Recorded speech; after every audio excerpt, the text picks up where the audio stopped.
এই সেই ভাইরাল ওয়াজ আসলে শুনলে কিন্তু কলিজা একবারে ছাড়খার হইয়া যায়। আসলে আমরা একবার শুনি এবং ভালো লাগলে শেয়ার করি। গরিব হয়ে গেলে ভালোবাসা থাকে না, অসুস্থ হয়ে গেলে ভালোবাসা থাকে না।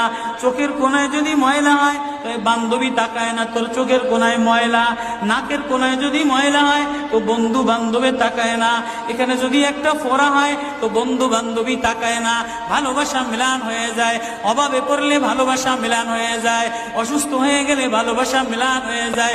আল্লাহ বলে আমার কোনো অসুস্থ, আমার কোনো অসহায় গোলাম জামা ময়লা হয়ে গেছে, চাদর ময়লা হয়ে গেছে, হাসপাতালের কোনায় হাসপাতালের ফ্লোরের মধ্যে পড়া, গার মধ্যে ঘা দিয়া ভরা, লিভার নষ্ট হয়ে গেছে, দুর্বল হয়ে গেছে, ওইখানে ডাক্তারও তার দিকে তাকায় না, ধনীরা তার দিকে তাকায় না, এমপিরা তার দিকে তাকায় না, কোনো মুফতিও তাকায় না, কোনো পীরেও তাকায় না, পীরেও গরিব মানুষের দিকে তাকায় না, পীরেও বড় বড় পোটলা মশার দিকে তাকায়।